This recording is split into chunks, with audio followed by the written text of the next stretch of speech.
He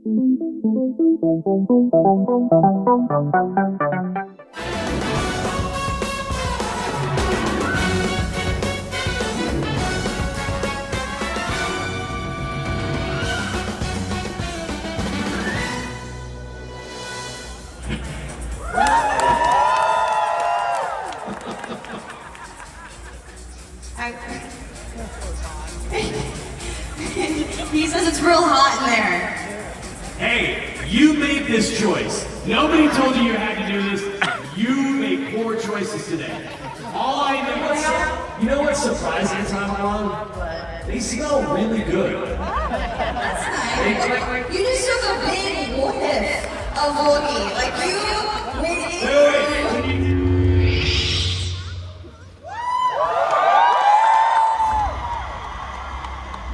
We can't wait for this show.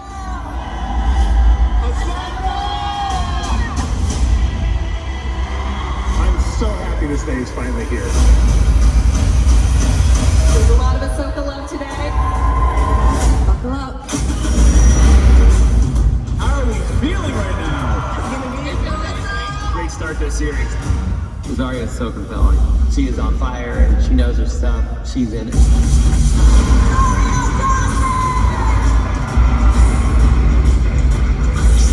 There she is. There's our queen. She looks great. Oh my god, yeah, Ahsoka. This is blowing my mind. Oh, yes.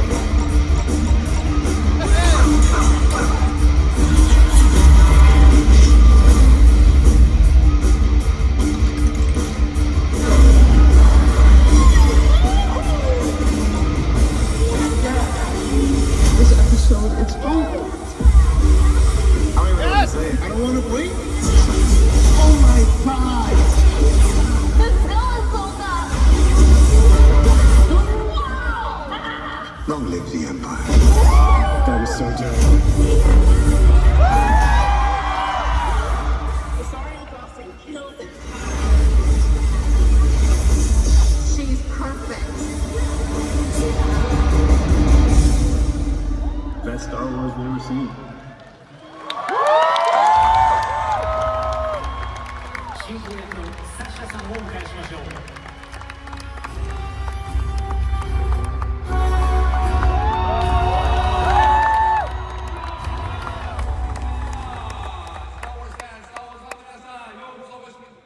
Welcome to the celebration stage! Are you having fun? Nobody in this room? Are you having fun? Okay, I want to hear a little bit from the Japanese fans. Japanese fans from overseas! Japanese fans! Great, so this afternoon we are going to take a look back at the first season of the live action series, Ahsoka! And I'm so excited to tell you that we have the expert joining us for this conversation. Please welcome creator, writer, and showrunner, Dave Filoni!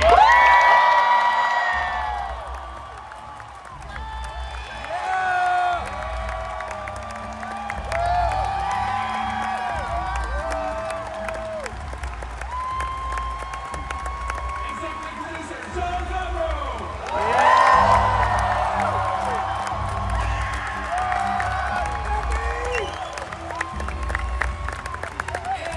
Ahsoka herself, Rosario Dawson!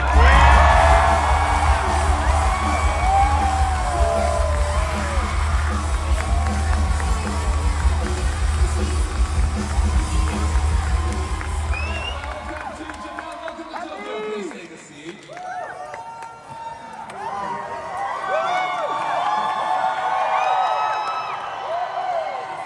Great atmosphere, isn't it? Incredible, right?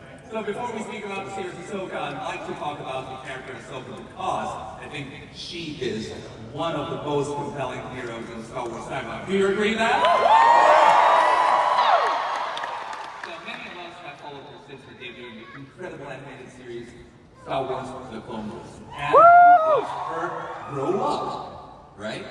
So Dave, I understand you were very inspired by Miyazaki's work. when creating Ahsoka. Can you tell a little bit about that? Yeah, I mean, obviously, come from animation. That was the first medium I did, and one of my favorite animated films is Princess Mononoke. And to honor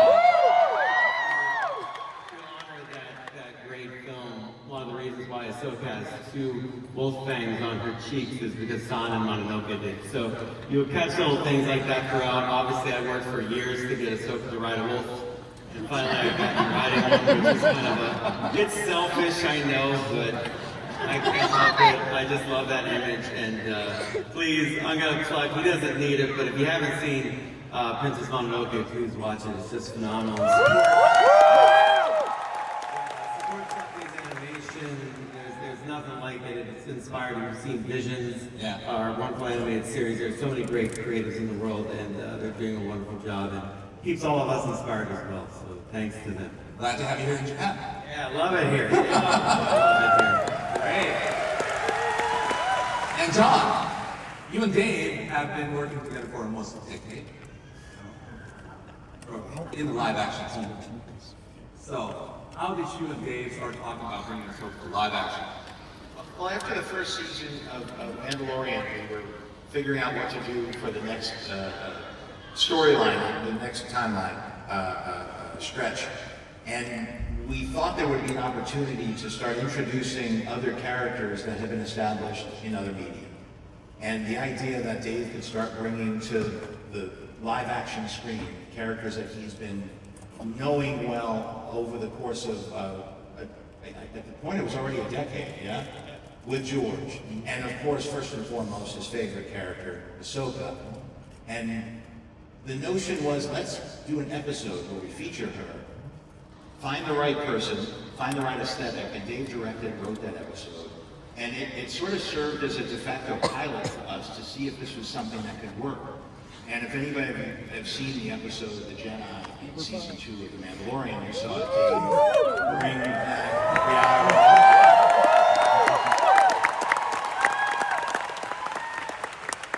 It's much different finding casting somebody in live action, and so the idea of figuring out who would be the perfect choice, and we arrived at Rosario, and there was a phone call, probably a strange, cryptic message to call us, and then Dave did the talking. But I think even the campaign for her to be in it started even before. It came to my attention because you were involved online and social media, and Tracy Kenobi brought your name to me, and I was like, oh yeah, she would be good at something. And then it was years though before I actually got to make it happen. When I told John, when I said, well, I'd like to have Ahsoka be in Mando, he said, well, who do you think would play it? I said, well, I think Rosario Dawson wants to do it, and you were like, I know Rosario. And I said, well, then let's talk to her. And then we did, and then here you are, and now you're Ahsoka.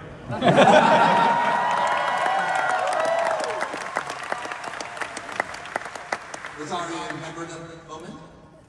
Yes, I do. Very, very well. As a matter of fact, it was on Skype, I think, or something we were on, and I remember going, okay, this is for real, they're really talking to me.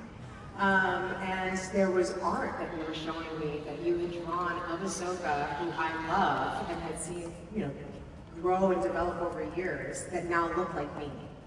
You have drawn my face into her, and she was wearing something different and new than we had seen her before. And I remember being so grateful the Wi-Fi was really bad, because we had to take the screen off in order for the phone call to go through, because then I just was like muting myself and jumping up and down and freaking out in my house, and just couldn't believe, that this could be real, that this post that I had done saying Ahsoka lives, not only does she live, but she lives in a timeline where it makes sense for me to represent this next adventure with her. You see the photo there? That was perhaps one of the most surreal moments for me working with you on the show when George showed up. the day you were directing the fight. Yeah, he always comes by to see how I'm doing. No pressure whatsoever. I just remember you breaking the internet with a picture, the blurry picture you posted of him holding Grogu, and knowing I was cut out. I was like right to the side, right there, and it was just a secret. Just witnessing. It was amazing. Funny on that shot of all of us, we're in the volume, but it looks like we're outside, which is kind of cool. And that's the day that we were shooting you fighting Diana Lee and Asanto on that walkway. We had one day to shoot that fight, and George showed up, and I was like, I have one day to shoot this fight. Everybody came down the stage because George was there because he wouldn't, and George met the baby, and all this stuff was happening, and time was just slipping away. George would remind you of that fact. He did remind me of that. He said, I need to get more setups done before lunch, and I said, I sure do. I wonder why. But I love when he comes. I really appreciate it. Obviously, he's been such a big part of everything I've done with Star Wars. He's the reason I do Star Wars at all. And, you know, to have him mentor and to show up on those days was always very special. And I carry that with me, and I pass it on to the crew, as John knows. We try to live by what he taught and follow through. It is a challenge, because I don't know if you know this, George is really good at reading Star Wars. Hard bar. Right. Thank you so much for sharing this wonderful moment with us. So, Rosario, like Dave mentioned, you know, you first appearance was in Mandalorian, and then Boba Fett. Tell us how it's like playing this character across an entire season and driving your own show. Oh my goodness. You know, it was so interesting because I remember when we had that first conversation about the character, it was very much about, let's see if this could work. You know, like this is a very particular type of character to see actually actualized. And to see what the fan response could be, to see what the physical kind of getting into her could be, to see if it could make sense to transform it. And there was zero promise. It's like, this is the episode, and we can all reconfer afterwards and see how it goes. It could be another guest spot. It could be maybe jumping on another show. It could be your own show, or none of those things whatsoever. It could just be this one-off. And so we treated it as that. And I remember just giving our all. I mean, you know, when you have the picture with little Grogu as well in the moonlight, that was also the exact same room that we got. Like everything in the volume, like it was so, I remember just being so moved and talking to everyone in the crew and taking it all in, because everyone who was there had watched some VHS tape makeup of Star Wars when they were a kid, and were just pinching themselves if they were there. And I felt the exact same way. It was just like, if this never happens again, I am so grateful, A, that this character gets to live on, and that we get to see this adventure in this moment, how brilliant it was with little Grogu, and this continuation of Yoga Species. Like, it was just so magnificent on so many levels. But to see the fan reaction that allowed us to continue to tell this story has just been an absolute dream come true.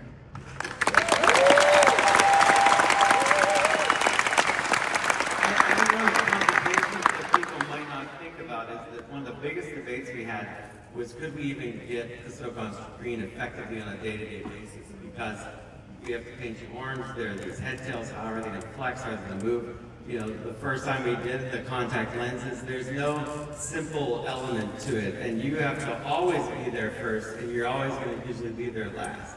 And so credit to you for putting up with all that and being the most positive person to set it. I'm always a big, anyone who's done cosplay of Ahsoka knows how much I credit them, because I know it is not easy, and I have an entire team that helps me to do it every day, and the dedication and love that you show this character showing up in that orange is just so magnificent to me, and the level of detail that you bring to it just blows my mind every time, and it's what I think about when we're sitting in that chair every day getting ready to make some Star Wars!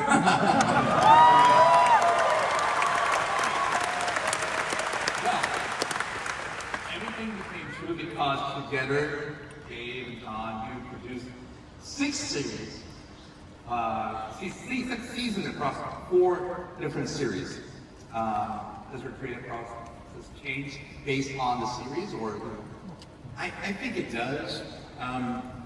We've really given these shows room to be influenced by the creative forces behind any given episode, whether it's the writers or directors.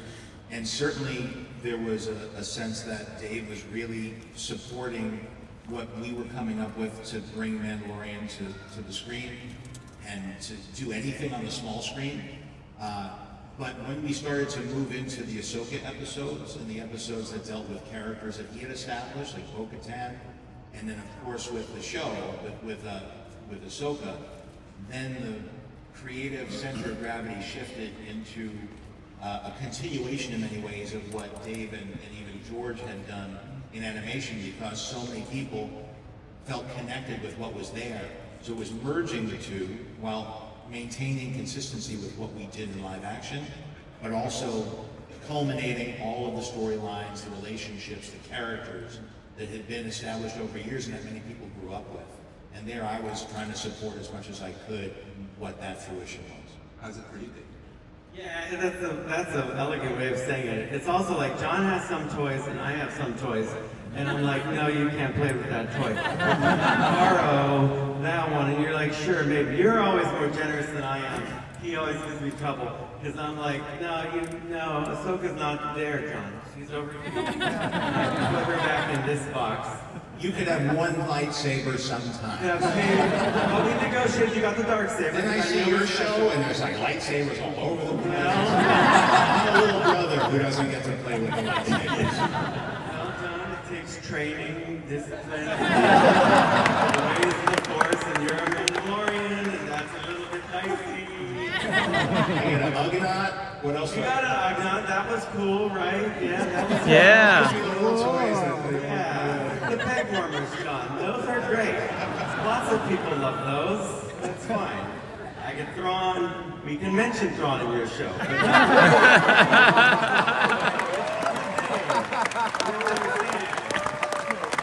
The truth is we really get to play together the whole time, and it's the collaboration that has been, for me, the special part of us bringing where we both came from, our different backgrounds, our different creative process. I've learned to envision things, visualize them beforehand. The creative process in animation, specifically the animation under George's collaboration, is very thoughtful, technical, creative, and you do a lot of the thinking and planning ahead of time. Where I come from, and Rosario also, our background, we started off kind of an independent film around the same time, and there it was much more freewheeling about casting, about finding moments. And bringing those two together, I think, is what gives the personality of what you've seen. And since over those many years I've learned from Dave, Dave's learned from me, and now we both think the same way, and we've kind of come to a common understanding of how to tell stories. Right. That leads me to the next question. So, with Ahsoka, she has so much legacy in the Star Wars universe. What is your hope for how audiences will connect with her? Yeah, I think it's the energy. I think it's the power of the character. First and foremost, you're a warrior, but also this time you're a mentor. And also trying to show the struggles that one can have in that role. But yeah, there's no one thing. I try to design every show so that you don't actually have to have seen anything else. I think that what travels with me is the knowledge people have that I've been at Lucasfilm 20 years. And so they think you have to see all of this stuff. But if you watch the first season of Ahsoka, it's no different than when you popped into New Hope and Obi-Wan's mentioning a Clone War, and he's mentioning an Anakin Skywalker, he's mentioning all these things, and I didn't know what that was, and I said, Dad, this is episode 4, why'd you bring me? I want to see episode 1. In 1977, there is no episode 1. I'm like, Dad. Of course there is. So, it's a way of telling the story that just you come in the middle of it, right, like an old serial, but now, this is going to sound like a plug of this. Thanks to Disney Plus, you can catch up on everything. You like Andor? Go watch Rogue One. It's going to flow. The Force will flow through you. That's the episode. Move the movie. Back to episodes. I think it's beautiful. Yeah, exactly. So talking about Ahsoka, no one has had more influence on Ahsoka than her Jedi Master, Anakin Skywalker.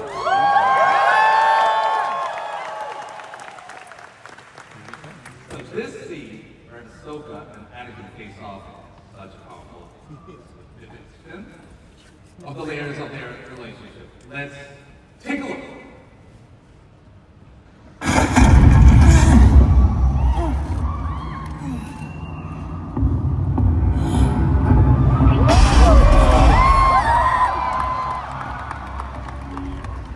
You are conviction.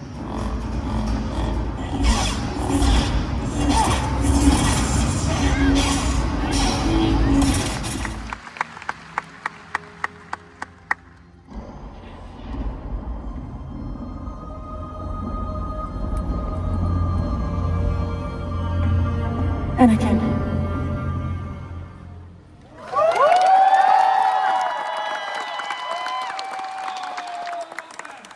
Please help us welcome the chosen one.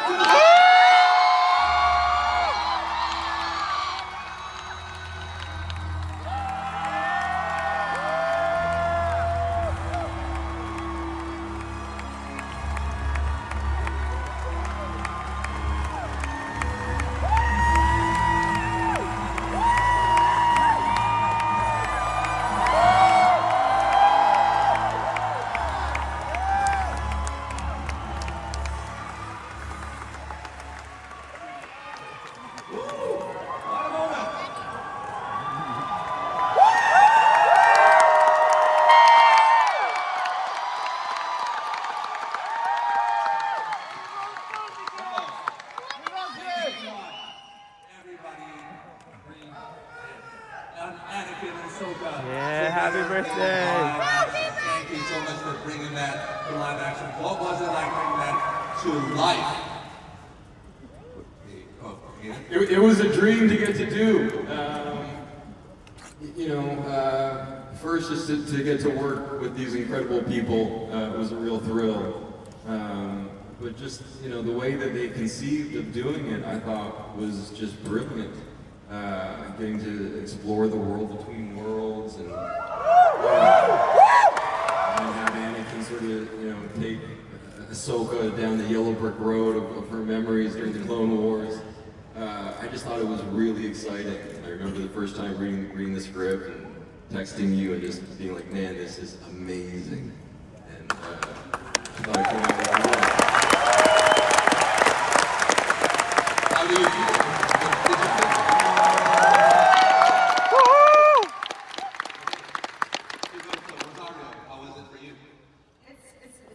So incredible. I mean, you were just saying earlier about you making this so that even if folks did not know the history of these characters in the animation, they could feel what moment we were in now.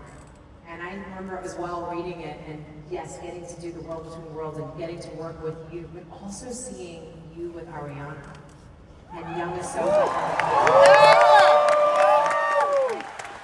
I remember just how brilliant that was because, you see her in the animation, and for a lot of people when they first saw her as this young, spunky teenager, it's different in the animation than seeing this young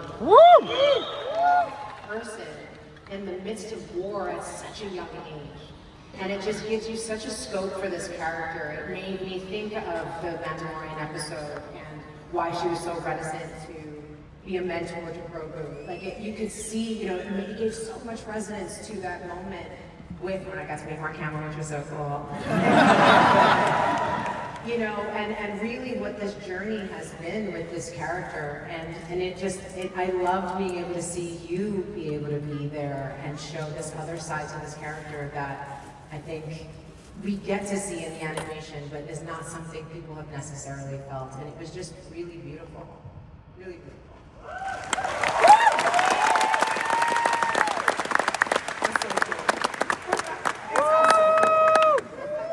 Hey, how was Ariana as young Ahsoka?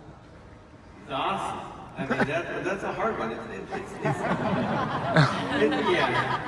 It's just like that. It's weird. I mean, obviously, I've lived with this character for a long time, and I collaborated with Ashley Eckstein on it. And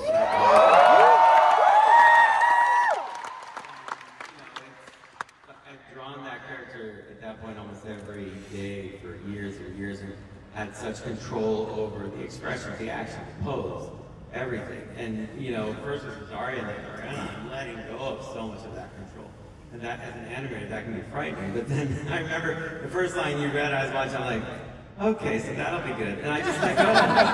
It was like a very Jedi thing. I just let go of that. And it wasn't like worried. And with Ariana, that was one of the most surreal moments when she appeared in the Head Tails and came up to me, and I'm looking at her, she says, what do you think? I'm like, wow. It was like it was real.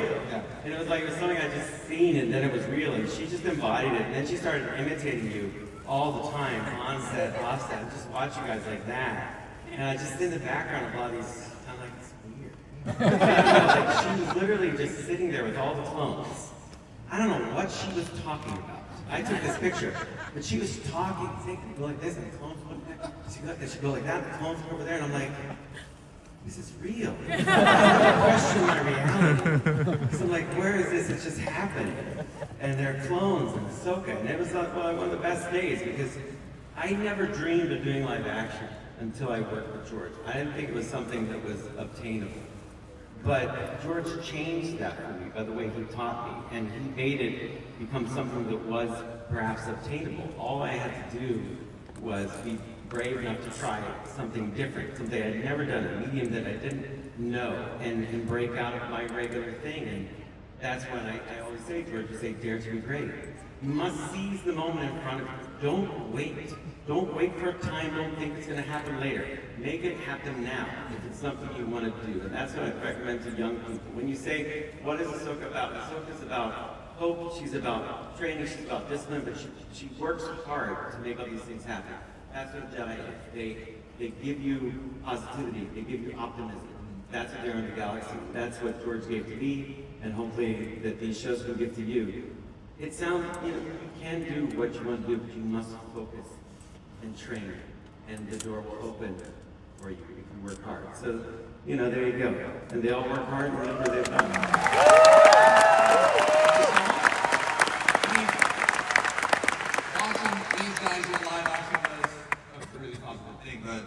And was it fun for you to do that? To shoot the scenes? It was too much fun.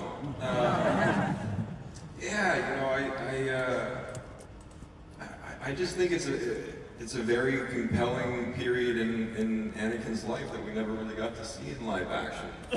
I remember when we were going to do episode 3, having conversations with George Lucas about what Anakin was up to in between 2 and 3, and he was talking to me about the Clone Wars and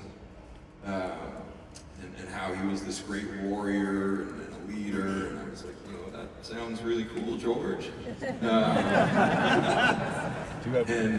then just how well it was presented in the animated world, I was just really excited to get to do that in live action, and as much as I love the sort of traditional Jedi robes that we kind of exclusively wore during the prequels, it was nice to see Anakin with a new look, Yeah! It was cool. I don't even remember. The first time we met was actually at a celebration. It was that one where John Williams appeared with an entire orchestra. And we were standing off on the side. There's a picture of us. And that was the first time we were talking. And it was your first one, I think, in a while. And you were like, yeah, this would be interesting. I've been in one. I said, no, man. These people love you. You wait and see. Because I've seen it through the Clone Wars, from the work you had done, and all the Clone Wars, the prequel kids. And I just knew it. And from that moment, I was like, oh, I gotta figure out a way to work with you. Because everything I learned about Anakin before, and so many years went by. And then finally I found a way. I had to invent entire dimensions to make it happen. It was awesome. It was just seeing you in that armor, and it was like confirmation of what we'd done, what Matt Lancher and I had worked on and watched her always was, I was like, this will make sense if we did in live action. Star Wars starts there. And then there you were in the armor, and it was just exceptional. Yeah. Plus, no one swings lightsaber like you, man. Holy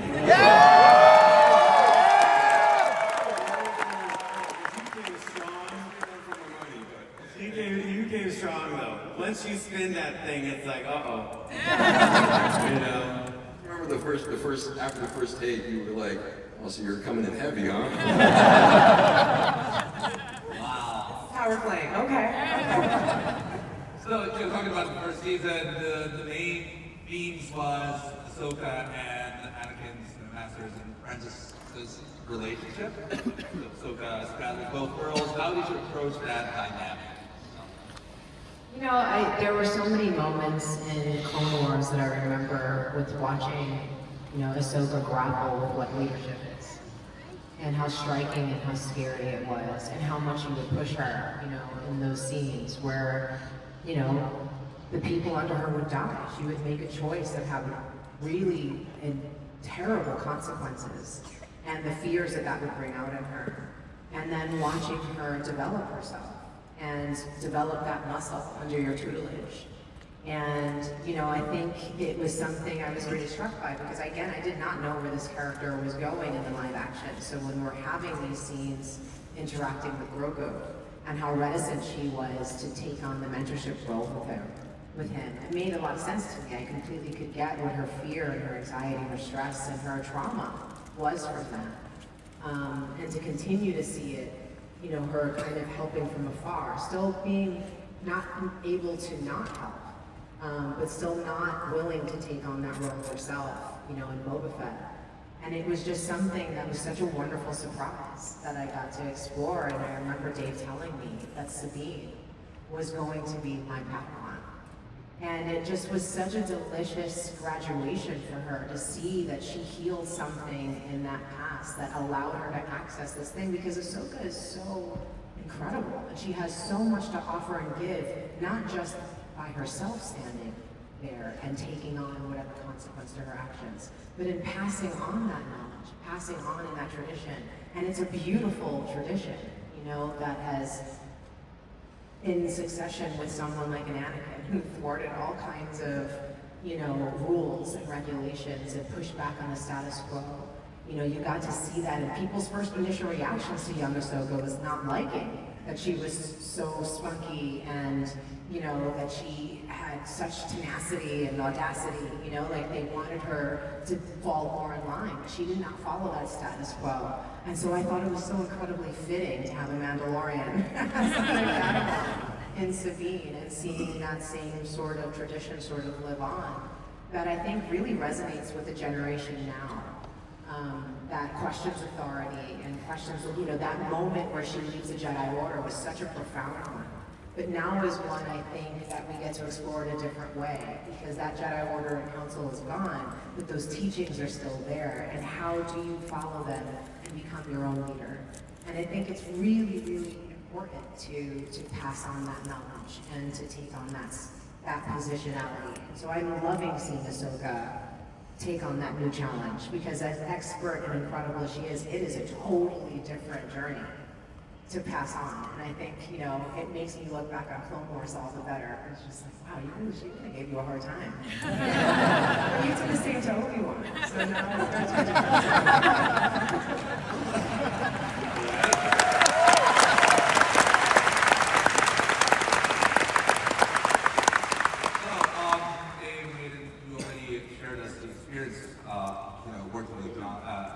George Lucas on Star Wars. I've been hearing those teachings once again. What do you new stories?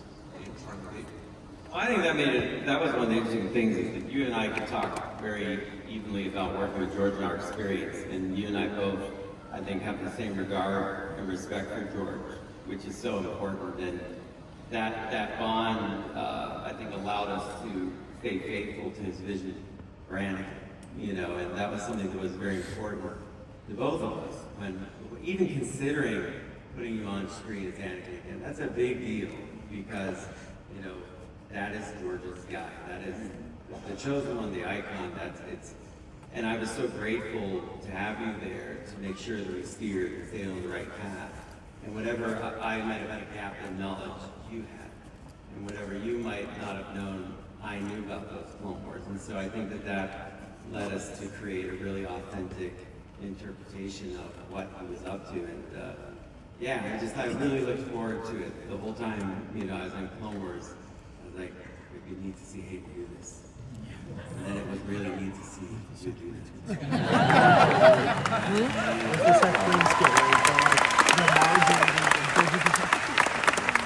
me as well, I think people usually have to work together for a while before they sort of develop a bit of a shorthand, but for us it was just kind of, from the get-go, because we both went to the school of George Lucas. So, I knew that you got it, I knew that I got it. Jackets. And I knew that you got it way better than I got it. That's true, because you are it. Longer than I did. But it just made it really easy. But I always still have George's voice in the back of my head, sort of saying faster and more intense. and just trying to sort of, continuing to work off of the principles that he taught me about the character. But to get to work with you, Dave, was just a real privilege.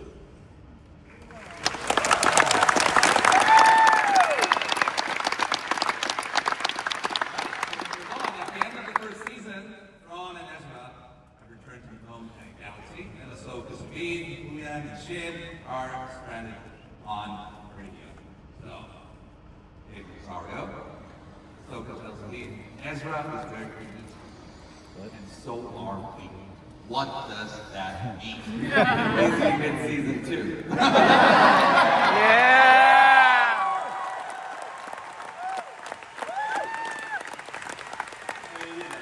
could go into it, but why? It's the show, you guys know it. Sorry, you want to add something? We're about to go into it in about a week when we start filming. Oh, wow! A week? Yes. All right, before I go there, Davey shared a very interesting sketch on social media last season, right? As teasing the Ahsoka and Sabine, maybe following Balin's trail in season 2. This one. Oh, woo! Can you think more about this? A little bit more. Yeah, so season 2, it was obviously a big challenge in many ways. Obviously, it's challenging technically, but this is the part today that's a challenge. But it was particularly a big challenge because of losing Ray, who was just the greatest person and such a great spirit on the show. I knew Ray from, working in voice acting with him, and I just always instantly connected with him and thought, when I make live action, I need this guy to portray a powerful Jedi Knight that I've had in mind. And he did not disappoint in any way. Ray was the most beautiful person on screen and off. He was wonderful to all of us. However big a loss you think it is, it's bigger. And it was a challenge for me to even consider continuing for a while. But I have a great support group with John and Rosario. And I found a way, and I had Ray in my head. And grateful for all the conversations with him about Balin. So I understood what to do. It just took a while to get there. But I'm very confident now that Ray would be happy with the direction that we've chosen. I spoke to his family about it because they were so important to Ray every day that we were working. And so we've continued because the character was meant to be important. He's meant to be the parallel to Ahsoka in every way.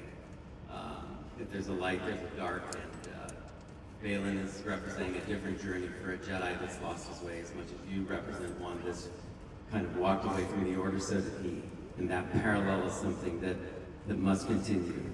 And yeah, I just kept hearing Ray, and I followed that. And it led us to the idea of bringing someone else in to play the part. In essence, because Ray had performed it so iconically, there's a blueprint for what this character should be. And then I talked to John, and John and I decided that we just needed to find the right person that would not just understand the character, but also understand a bit of what Ray brought to it as well. It's something imperceptible, something just in the eyes, really, to be honest. And I think we both felt very fortunate the things pointed towards that we met Rory McCann. And so Rory will be taking over the role of Hayden.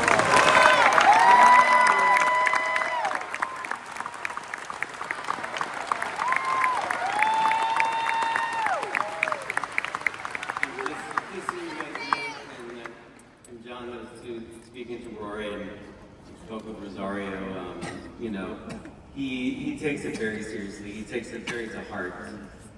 Rory's a big man with a big heart, and he has such respect for Ray and what Ray brought to this that I know his whole focus is not letting Ray down and not letting you guys down. So he really feels it. So you'll love him. And we love him now, and I love what he's taking on. It's a big deal, so the force is with him, and I know you guys will be too.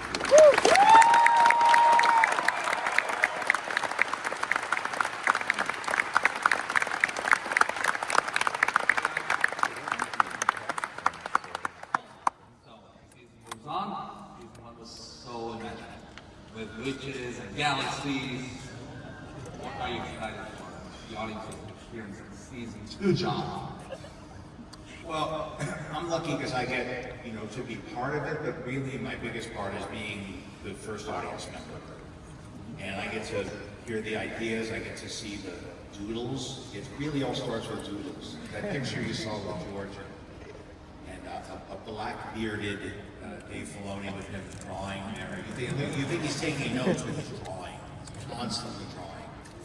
And that's how he starts, that's the creative process right there. It flows out of him, and then it becomes, and Dave's got so many talents and gifts and skills, it becomes a script then, and then it becomes a collaborative art. And he keeps, I think what's different that I'm most looking forward to is now he has the voices of this tremendous cast in his head, in a way where it's transitioned now away from what it had been into what it is, and all these characters have found their voices.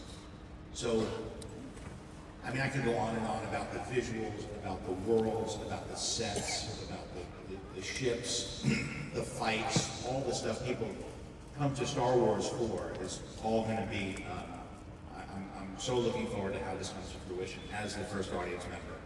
But really, Star Wars is about family, about people, about relationships. And so for me, as a partner in this process, and as somebody who gets to be part of this family too, I'm really looking forward to how these relationships have developed and matured as the characters start to know each other and as they fulfill their arcs that Dave has laid out. So Dave, we also have more discussed in the season 1 finale. What have we seen in season 2? Well, yeah. We'll see. It's big. It's crazy. There are a lot of what you were seeing there, those little models are these miniature versions of sets that we're building. And so I'll give you some spoilers. The hangar is the hangar on Home 1. And so we constructed that. It's cool. I've got 2 full-scale X-Wings. I've got an A-Wing. I've got other wings that I can tell you about. So that's really fun to walk around. These 2 sets, you don't even want to know about those. Those they're really interesting, but you didn't come here for that. So we can go by that. I bring the noti back.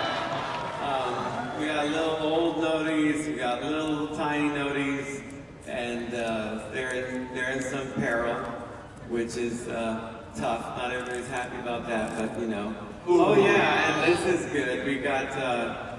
I really, it took all of my effort to resist writing the line.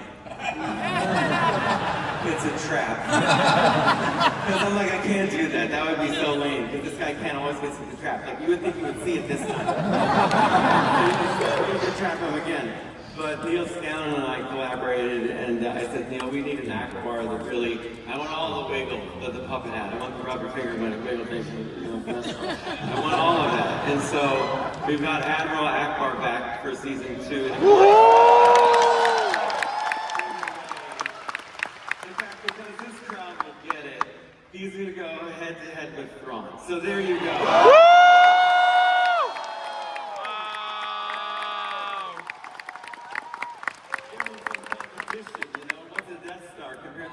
guys. So let's go for it. So we're getting that. That was, I don't usually give stuff away. Now, I have to pay for the show somehow. So I bring these small lost kittens, which we've never seen before. Their legs aren't strong enough to walk, so they roll around. These will be in Star Wars Shop next baby celebration, I hope. So I can start paying Disney back for how much they've, lovely production I've gotten, which is wonderful. But yeah, lost kittens. All the rage. They come in several colors. Yeah, get used to that. And I brought Merle back because he was evidently a big star and I didn't know it. So, lost cats, who knew? My dog knew because he didn't like Merle, but... The lost balls, yeah, the little lost balls. And you can see the drawing it started with. But yeah, the Mortis Scots, that's a thing. Yeah. Come on! That's why you watch season 2 when it comes out. You'll get a taste of it. You'll get a taste of a lot of things. It's a complicated thing. It was the weirdest day with George when he brought that stuff up. I don't know where he was going with that. And then I had to figure it out. It turned out to be pretty compelling episodes. Most stuff George told us is. So yeah, it's a big mystery, and like the son's there, the father's there, most of the daughter's there. So yeah, we'll figure that out. It was a good story. I've read it. There's always been some of it. I keep rewriting it, but we'll see. We'll get into it. Can't wait to see it. Oh, yeah, good. You mentioned that with Thrawn, face to face. So Thrawn and season 1.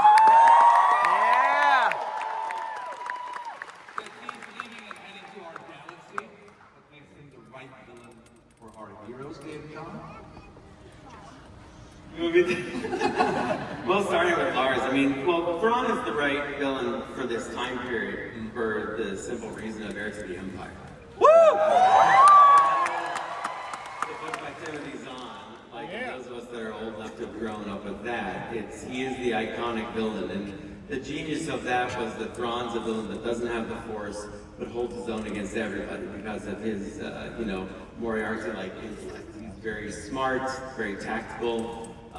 And he's a warrior. He's a great leader of the military, something that we didn't really get to experience a lot in the Star Wars movies. There's like one great victory when they take the rebel base on Hoth, Imperial victory, and so you love those Walker guys. They were successful, but everybody else kind of a little hit and miss, despite being very precise, evidently. But Thrawn, you think, is something else, and Lars plays him brilliantly. Loved him when we worked with animation, and I was amazed. Frankly, I was amazed because I had never worked with Lars in studio on Rebels. He was always remote. Right. And so I had no idea how tall he was. And I was like, this is perfect. Because I wanted a very tall, towering Thrawn because he actually looks imposing even next to Balin, who is Lars. So yeah, he's just the right villain for this era of the Empire trying to reform, trying to maintain its integrity and control, and with a cold calculation. That's Lars. Every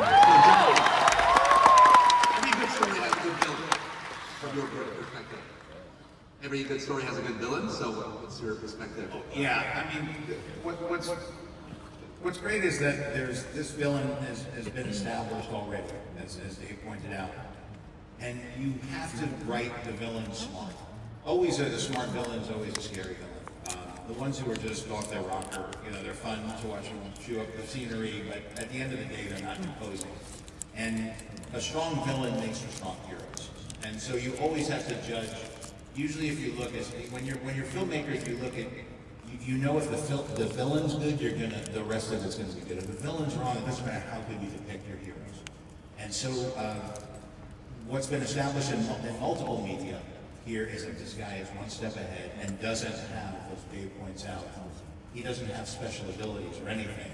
He just has his calculations and his strategy. And that puts a lot of pressure on the performer, but also the writer, to make sure that you live up to the cleverness of that character. But if you pull it all together, then the whole thing becomes a puzzle. And so you're watching what's happening in Star Wars, you're watching all the spaceships and all the explosions and the big production value, which is a big part of the stories that I've read. that are coming up for the season. But also, you want to have it be something where the audience is rewarded for leaning in, paying attention, and trying to figure out where it's going. And a villain like Thrawn really affords you. Oh, yeah.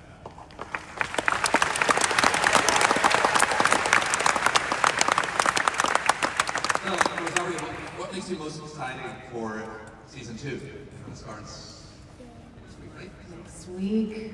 I'm just so excited to be with this cast again.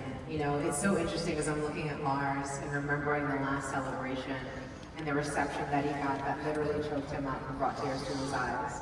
You know, he's just so incredible and so imposing. It's the same thing with Ivana. Like, they just seem so intense and dark, but they're like the nicest, kindest, most beautiful, like almost ephemeral people. Like, it's magical every single day on set. We're smiling, we're laughing, like all our behind the scenes pictures. It doesn't matter, the good guys, the bad guys, the evil, whatever. Everyone is just so happy to be there, and the energy is just so powerful. And it's a lot of work.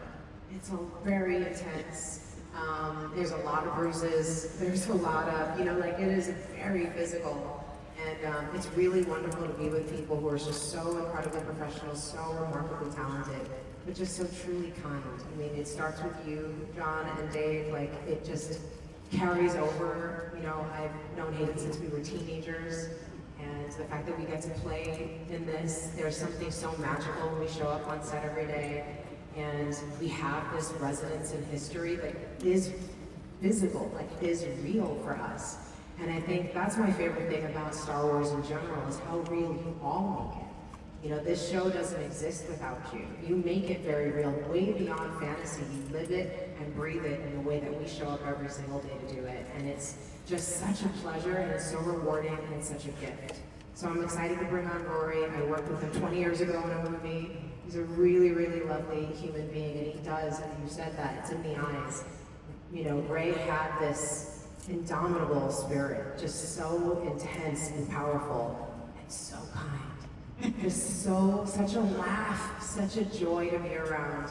And Rory has that really incredible balance as well, of this intensity and fierceness, and just love and passion. And so, you know, just doing the training, because we've been in training for the past few months, and it's been really, really fun. And now we get to really get into it, and we're all beyond excited, because we haven't read all of the episodes, and yes, he does keep rewriting them. But oh my God, is it As we speak. It's so good. So I'm very excited for what this season brings, because we've laid so much groundwork in the previous season, but now we get to, it feels like we just get to play, which is going to be amazing. And Hayden, well, Dave, since he's on stage, can I ask about, you know, coming soon? Ask away. I'm curious to see what he's going to say. Woo! There's not much that I can share, but Anakin will be back for season 2.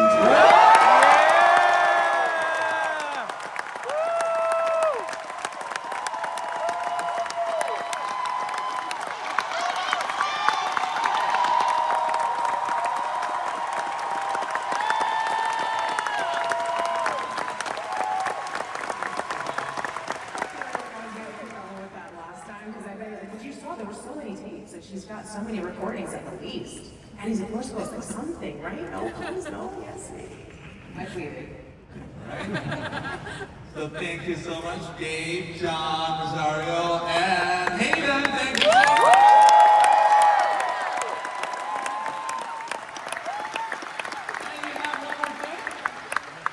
Yeah, right at that point, I think we have one more thing. So this is a tricky one. Because I really haven't filmed anything. I haven't filmed anything, not a single thing. No cameras rolled, John. But I can't give these people nothing. And so I thought back to when I was a kid, and I'd seen A New Hope. And then all of a sudden, there was a trailer for something called Empire Strikes Back. And they hadn't filmed anything yet. And so I'm like, oh, George, how did you figure that out? And I said, there is a way to give them something. So I give you this very retro look. Don't blink, because it's going to be fast. This, if you're 40 like me, this is gonna sing to you. I'm 50, John. Let's not talk about that. Anyway, please enjoy this. It's the best I could do, and take this look at season 2. There is a lot here, and you won't understand any of it. Let's go. All right, before we go, this is a special first look at Ahsoka from Dave. Just for you here in the room, please put your phones away. Yeah. There's a record in. What he Put it said. in your pocket. Okay, Yes, okay. okay.